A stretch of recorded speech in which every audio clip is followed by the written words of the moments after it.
Picture a night on the African savanna, 100,000 years ago. A small band of humans is asleep on the ground. No walls, no roof. Nothing between them and the dark. And out at the edge of that dark, something is watching them. A big cat, patient, hungry, close enough to cross the distance in a few silent seconds. Everything about the scene says it should attack. The people are unconscious. They are soft. They have no claws, no armor, no speed. By every rule of the hunt, this is the easiest meal on the entire plain. But the cat doesn't move. It waits, and it watches, and then it turns and melts back into the night. That hesitation, repeated across thousands of years, is one of the strangest things in the human story. The predator was afraid. The question is, of what? Because on paper, a sleeping human makes no sense as a survivor. Think about what sleep actually is. For hours every night, your body shuts its defenses down almost completely. You go blind. You go deaf to all but the loudest sounds. Your muscles go slack. Your awareness of the world, the thing that keeps every prey animal alive, switches off. For most creatures on that ancient landscape, this level of vulnerability in the open would be a death sentence. A gazelle sleeps in fragments, seconds at a time, snapping awake constantly, never fully letting go, because letting go means dying. And yet your ancestors, animals with none of a gazelle's speed or senses, lay down in the same dangerous dark and slept deeply for hours. And they woke up, not once, not by luck, but night after night, generation after generation, for hundreds of thousands of years. So how? How did the softest, slowest, most defenseless large animal on the savanna become something a lion would think twice about approaching in the dark? The answer isn't one thing. It's three, stacked on top of each other, and together they turned a helpless sleeping body into the center of the most dangerous camp on the plain. The first pillar is fire. Somewhere along the way, our ancestors gained control of fire, and it changed the night completely.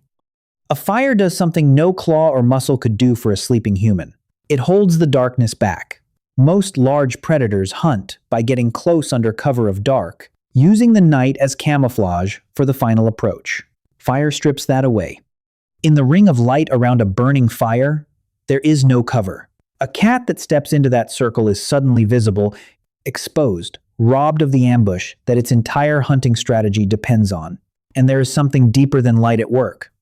Nearly every wild animal carries an instinctive, bone-deep fear of fire, because for millions of years, fire has meant wildfire, meant death. A steady flame in the dark isn't just illumination.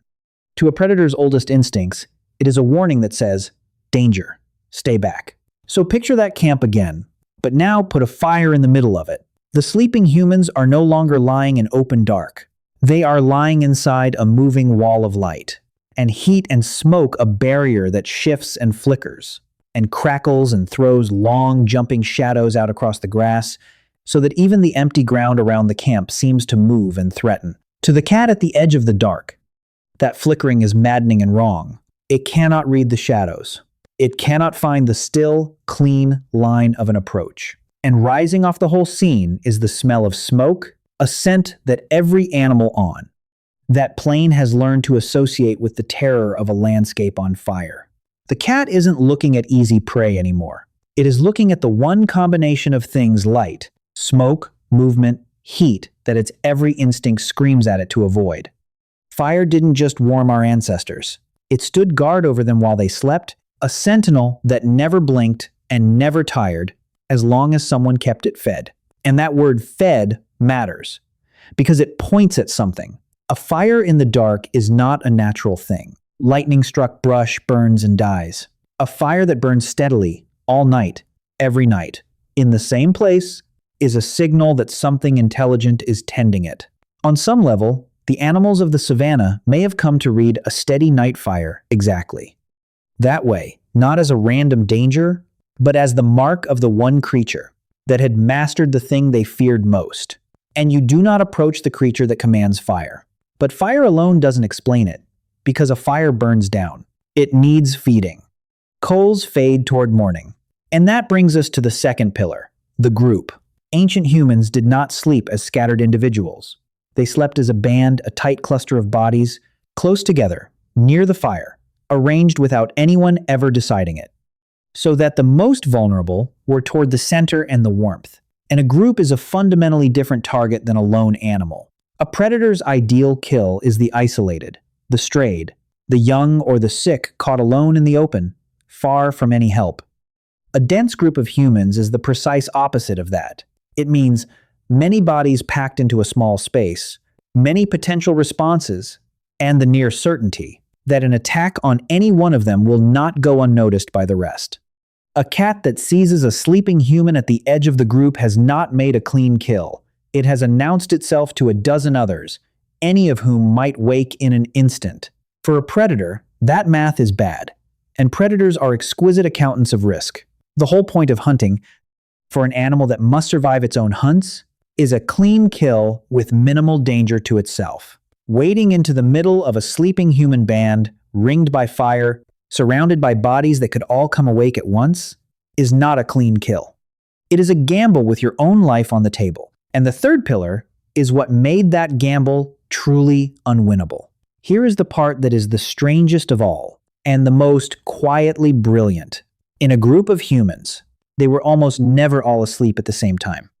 We tend to imagine a camp going to sleep the way a household does, everyone lying down at roughly the same hour, everyone unconscious together through the night, everyone waking near dawn. But that is a modern picture, and it may be almost entirely wrong. Researchers who studied one of the last groups of people on Earth still living close to the ancestral way, the Hadza of Tanzania, who sleep in the open in a band, found something remarkable. Across a full night, they watched for the moments when every single person in the group was asleep at once. Those moments almost never happened. Over weeks of observation, the total time when the entire group was simultaneously unconscious added up to just a handful of minutes. And here is the crucial part. No one was assigned to keep watch. There was no rota, no guard duty, no one told to stay up. It happened on its own, because people naturally vary in when they get sleepy and when they wake. Older members tended to drift off earlier and stir before dawn. Younger ones stayed up later and slept in. Someone always had a light night.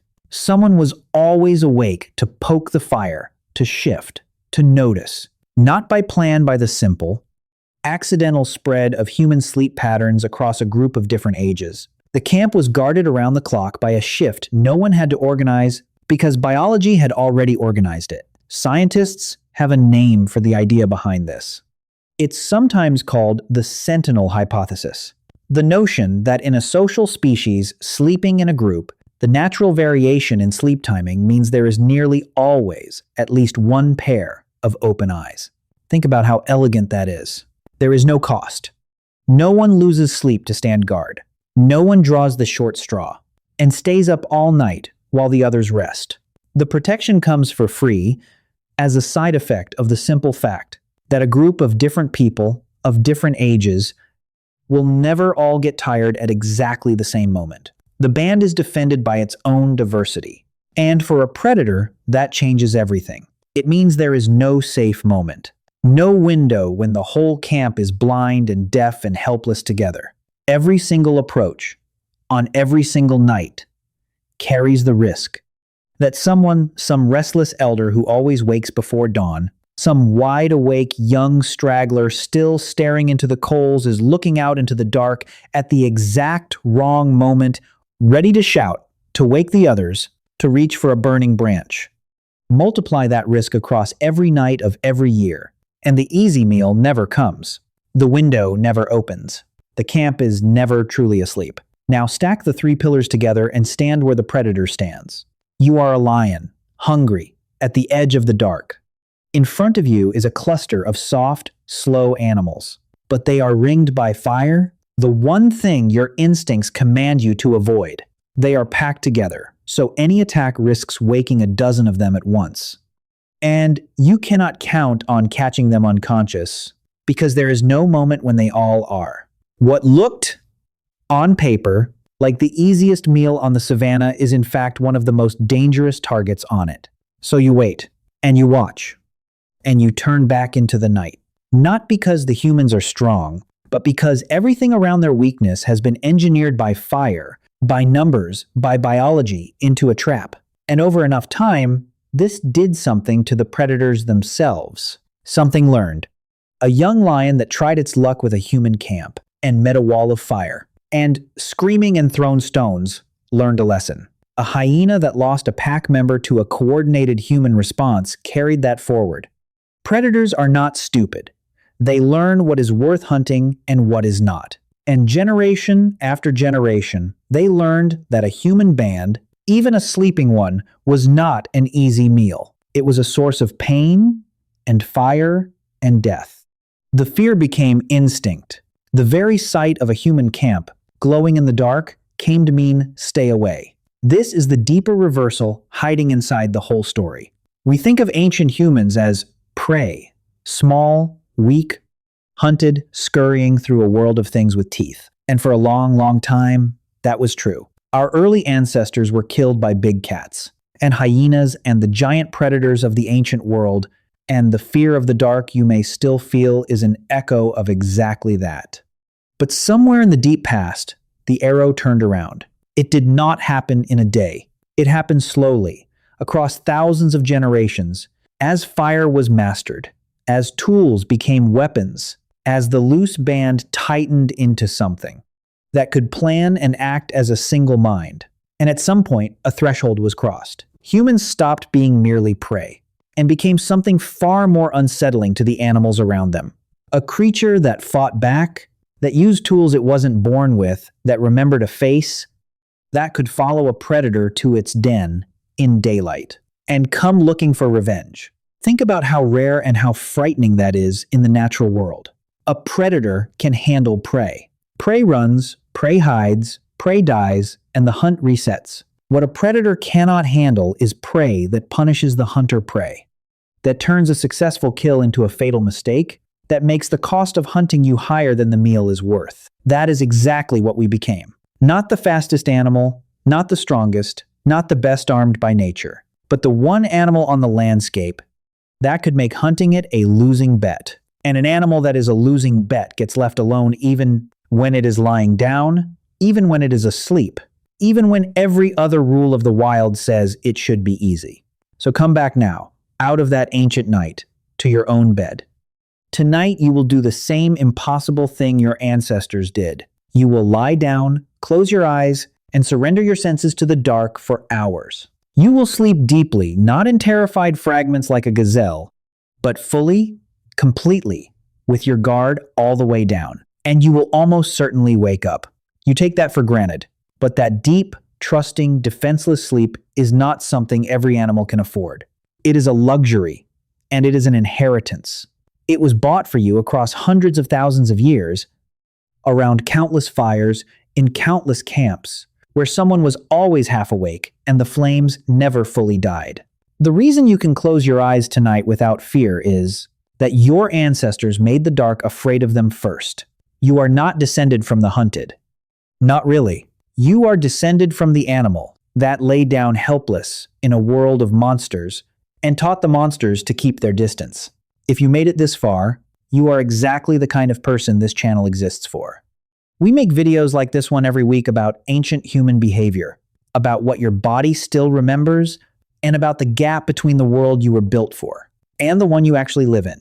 If that is something you want more of, hit subscribe. It costs you nothing, and it tells the algorithm that this kind of storytelling is worth keeping alive. See you in the next one.